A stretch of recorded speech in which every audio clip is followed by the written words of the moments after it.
Our first speaker is the Vice President for Behavioral Health with Atrium Health, based in Charlotte, North Carolina. He currently serves on the Board of Directors of the National Council for Behavioral Health. He was a 2018 recipient of the Distinguished Alumni Award from East Carolina University School of Social Work for outstanding contributions to the field of social work. He was recognized by Pride magazine as Best of the Best in 2018 and named to the list of Who's Who in Black Charlotte in 2017. Today, our speaker will talk about getting the story straight about African American suicide. Please welcome Victor Armstrong.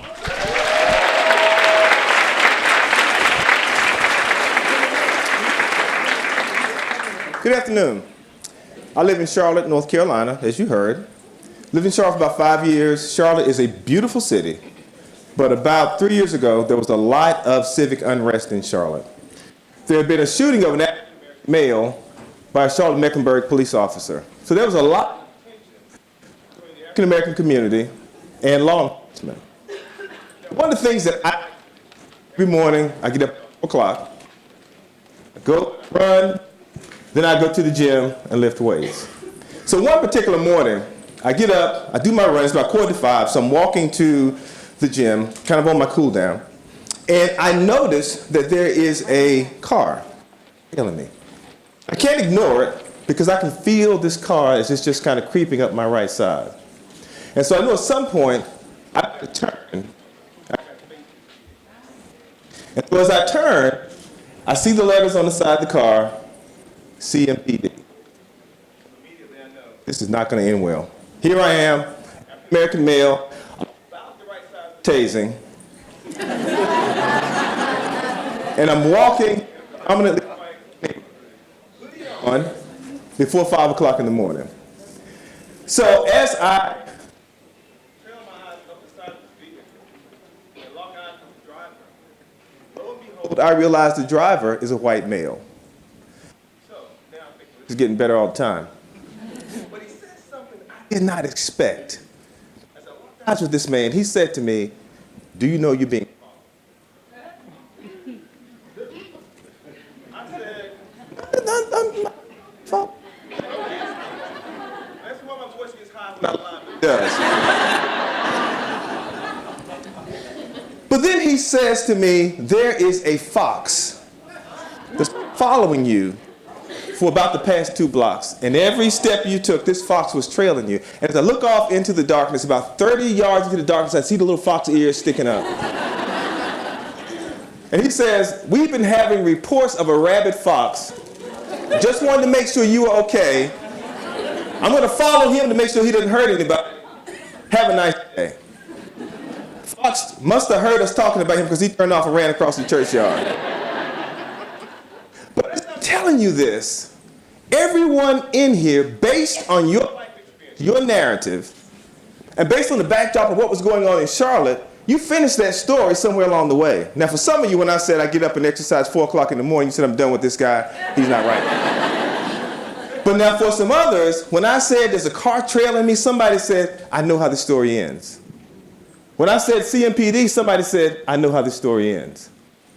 Well, in the African American community, we have been given a narrative about mental illness and about suicide. We've been given a false narrative.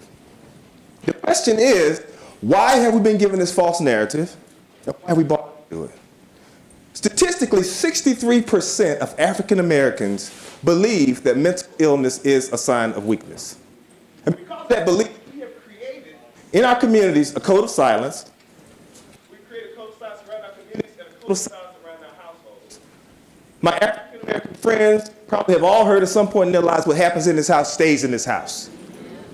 That's the way that I was raised. But you know, I used to live in Eastern North Carolina, which is where I was born and raised, and I actually worked at East Carolina University for a while.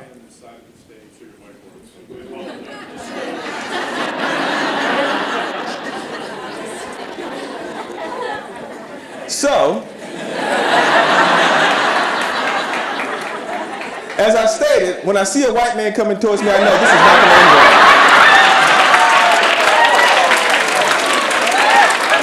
So, I was working in Eastern North Carolina, And so after work one day, I went to the bathroom. I was in the bathroom, what I was doing, and washing my hands. And lo and behold, this lady walks into the. I turned and I looked at her, and she looked shocked, as did I. And she said, "I'm sorry, I thought this was the ladies' room." And I said, "No, ma'am, this is the men's room." So she sheepishly walked out. Not more than 10 seconds behind her, another lady walks into the men's room. Now, I'm no rock star. I mean, I'm a good-looking guy. But another lady walks into the men's room, and she again said, I said, "No, ma'am, men's room." And I'm thinking to my mind, what is wrong with these people? But as I turned and surveyed this men's room, I noticed there are no urinals in this men's room. Turns out I was in the ladies' room. What I take away from that is that even when I know that I am right, there's a possibility I might be wrong. So what if the narrative that we have heard about suicide in the African American community is wrong? What if we've been hearing the wrong details? After all, eggs were good for us until they weren't. I was a good dancer until I saw myself on video. But truth be told, until my wife saw me on video, because I still think I was getting it. I was getting after it. The truth of the story is that African Americans do die by suicide. In fact, in the African American community, in 2015, the Journal of American Medical Association came out with data for the first time that said African American children between the ages of 5 to 12 were dying at a rate higher than that of white children in the same age. 3 years later, they came out with data that said African American children 5 to 12, the white guy's coming again.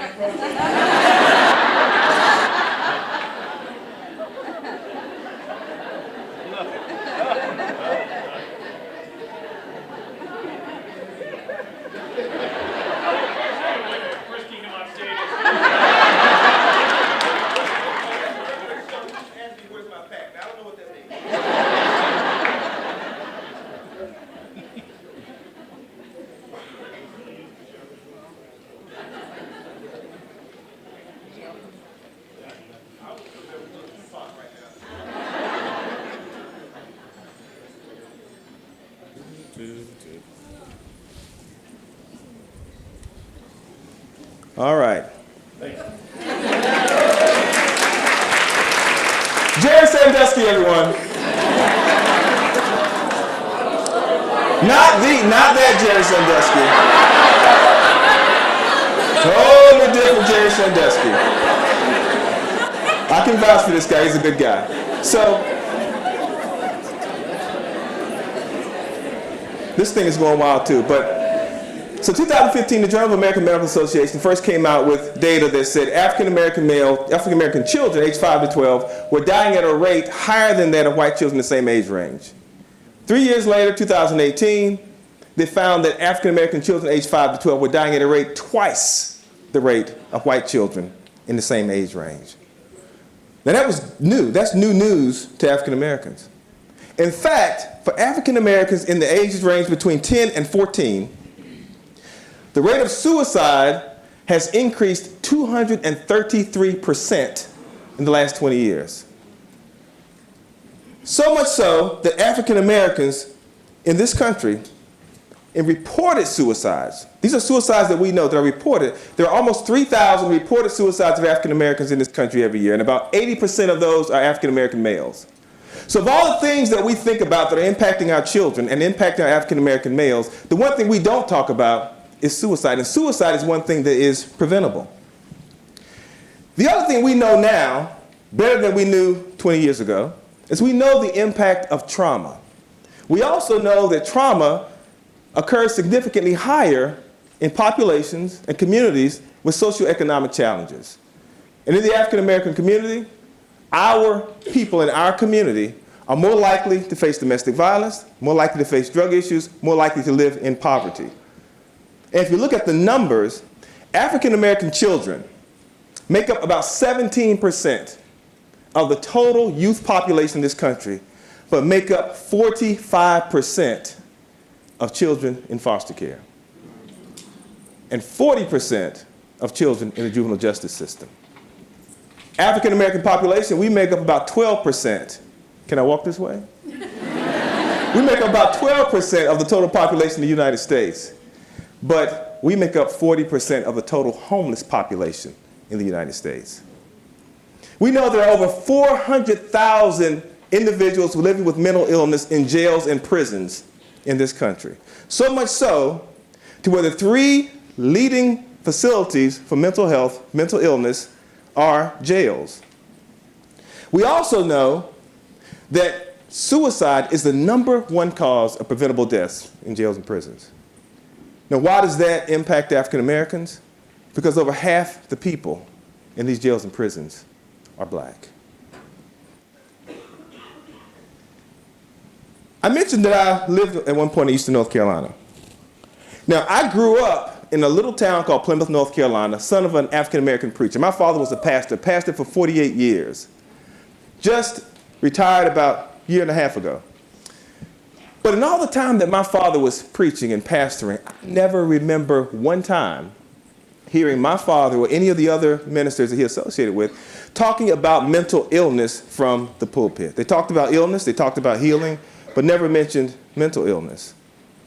And I can tell you, growing up as the son of a preacher is interesting in and of itself. One of the things that happens when you are the son of a preacher, particularly in Eastern North Carolina, is that people always tend to give you things. People are always giving the preacher. They're always taking us home for chicken dinners on Sunday. We were always getting somebody's hand-me-downs that we didn't mind because we didn't have much. And this one time, this lady gave us 2 pairs of boots. Shiny black pair, shiny brown pair. I got the black pair, my brother just happened to fit the brown pair. And those boots were so sharp that I could not wait to wear them to school. And these were the kind of boots that laced up just below the knee. So the very next day, I took those shiny black boots, I took my pants legs and tucked them in the boots, and I laced that boot just below the knee. I don't know if I look more like a pirate or a prostitute, but I'm telling you, I was clean. Now, the one thing that never dawned on me was that the lady that gave us those boots did not have any sons. She only had daughters. So I didn't know that I was wearing girls' boots. But apparently I was the only one who didn't get the memo, because every other child at Washington Street Elementary School knew that I had on girls' boots and felt it was their patriotic duty to inform me that I was wearing girls' boots. Needless to say, I never wore those boots again. But you know, as I reflect back on those boots, I have to acknowledge there was nothing really wrong with the boots. They were sturdy, they were comfortable, and dare I say, quite stylish. But because other people said that the boots didn't fit the norm, because other people said that a 10-year-old male should not be wearing girls' boots, I threw them aside. That is the way that we treat people with mental illness every day. Because we deem them as different, we deem them as unworthy. In the African American community, we are especially guilty of that. And let me tell you something. I'm an African American male. I know what it feels like to be discriminated against. I know what it feels like to have to feel like other people are uncomfortable around you, and it's your responsibility to put them at ease. So I will never, ever understand how an African American can discriminate against anybody. LGBTQ, straight, mentally ill, I will never understand it. And in the African American church, we have been especially discriminatory against LGBTQ people living with mental illness, and it needs to change. It's time for us to take responsibility for our actions. It's time for us to take responsibility for our community. It's time for us to take responsibility for our children. I know that one of the challenges we have in the African American community is that people who are the clinicians in our field don't look like us. That's a challenge. 2% of psychiatrists in this country are black, 2% of psychologists, and 4% of social workers. That's a challenge. It is hard for an African American man to go and lay on a couch until a white woman. I don't feel like getting up in the morning and I cry all the time. Not happening. So we have our challenges. We also feel in the African American community that we are more naturally psychologically strong. We feel like we can endure anything. After all, we endured slavery, we can endure anything. But we got to take responsibility for the fact that our children are dying disproportionately. And if we don't own that, we are implicit in the deaths of our children. You know, when I graduated from college, I moved back home for a while. But again, I had a false narrative because I did not realize that you are never an adult to your parents. I had been to college, been on my own, doing my own thing, and I decided that when I moved back home, I was going to just continue to live the way that I had always lived. And so I would hang out with my friends, do what I wanted to do. But my father, I can still hear to this day, he would say the same thing. He had this mantra, it was like it was on a loop. You think you're grown, but you're not. You're not a man, so you can live in your own house, pay your own bills, then you can come and go as you please. And I heard it day after day after day. And this one particular night, I was coming home. I had been hanging out with my friends, had been drinking. I had been doing some things that, by the way, today are legal in several states.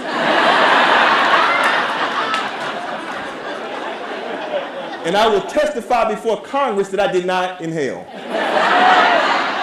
But I came home that night, and it's about 2 o'clock in the morning, and my father, for whatever reason, is still up.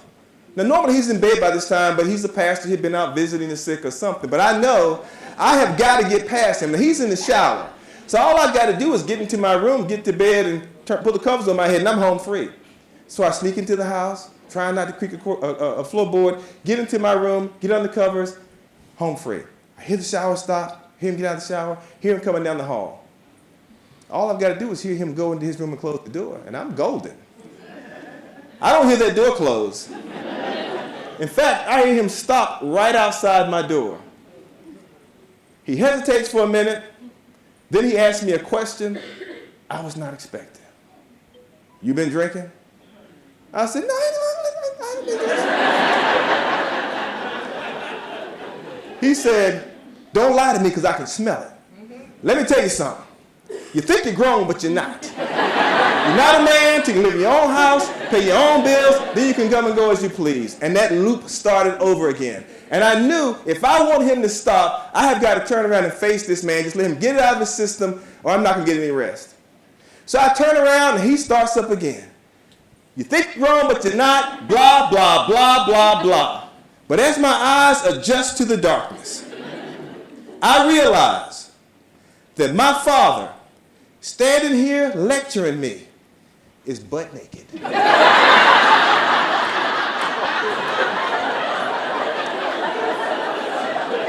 And all of a sudden, I realized, you think you're a man, but you're not.